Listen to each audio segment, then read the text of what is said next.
Excellent. Excellent. Thank you. Okay.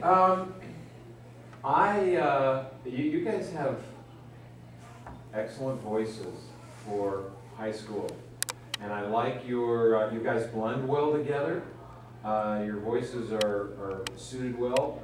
I like the the whole musical presentation of it. It was excellent. And let me try something. Let me respond to something a little more subtle than the music, because the music is the most obvious thing, or it usually is. You know, people are listening to the sound and don't really pay attention to the others. And there was nothing distracting about the visual presentation, but let me just try to get it a little balanced here. So, okay, where's my, somewhere here. Okay, here it is. Okay, okay, Madison. Madison, you stayed focused on your audience, me, the entire time. That was great for what we're doing here. And your eyes, Zach, kind of wandered like you were thinking about the music. Like, okay, you know, what's my next verse or whatever.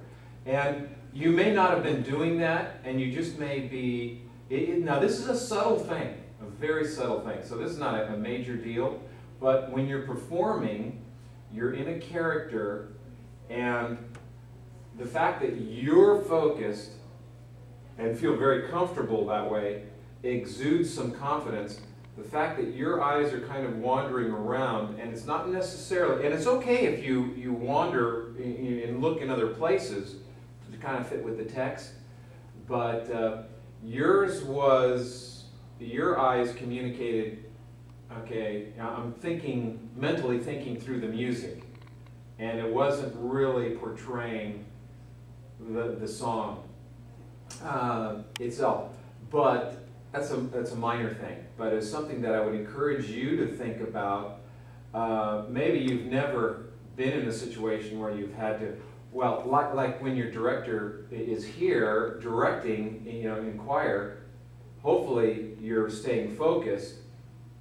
Not always. But yeah. Okay. But in fact, yeah. In fact, your guest conductor, Dr. Plew, I mean, he does something in his ensembles, his chorales, that's really phenomenal. Maybe it's just it's the top group that he does. I don't know if he does it with all of his groups, but when I've seen them perform, they will stay totally focused until he gives them a cue, and then they'll connect with the audience. They'll all look around. So it's a very neat effect, how he does that.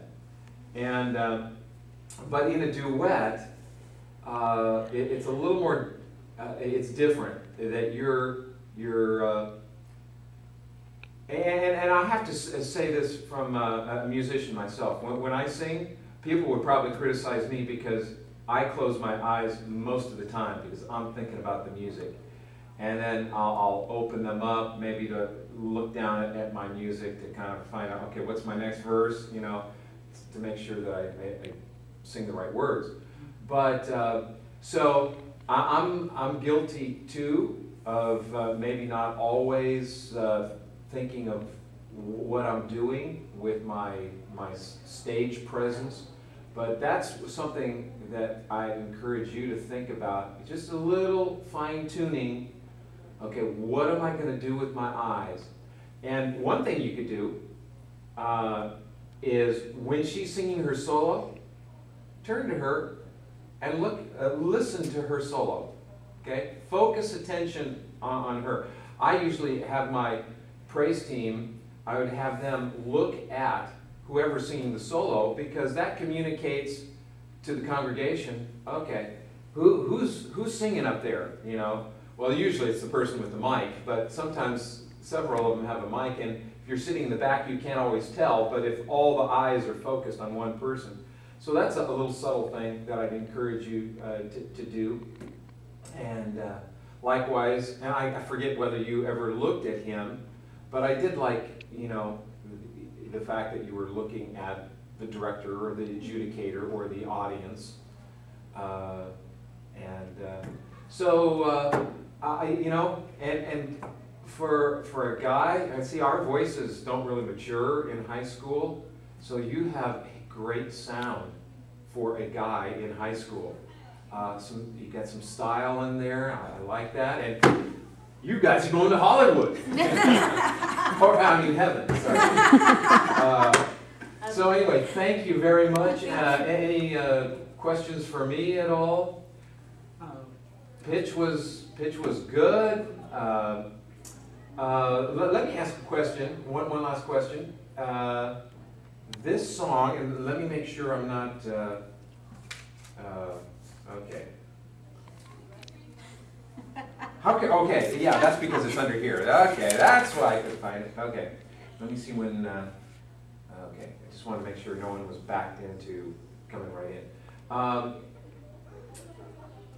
This is a little tougher. This is okay. God bless the broken road. Let me ask a guy, because girls are more verbal, and okay. Let me ask you, Zach. Do you know what this song is about? If you were to summarize the song in a sentence or two, what would you say is what it's talking about? I guess it's saying like the road to find to love. I guess that it may be not an easy one, but when God is blessing that road, then you'll find it. Okay. All right. And that's good. I'm glad you have an understanding, and it may be even deeper than that. I've never talked to the songwriter who wrote this, and I forget. Okay. What group were these guys in? Are you familiar? Pardon? Rascal Flats, but then Selah yeah, did? they do it. Okay, yeah, I thought that's the Christian group who had done it. And okay, so I don't know what they had in mind. I saw this done where there was two Christians getting married, and one had gotten pregnant out of wedlock, and she repented, and then some guy came along and married her. And so this is kind of, I think, maybe a deeper, the broken roads. Sometimes we think in relationships, we've made such a mess of things in the past that God can never override that. So, God is a God of mercy and grace. And so anyway, if you think of what the song is about, it can also help in the expression of what you're singing about. It can help communicate to the audience. One thing I might encourage you to do is maybe occasionally use your arms a little bit more, rather than just more of a recital pose or something like that. And you have to be careful. You can't use your hands too much.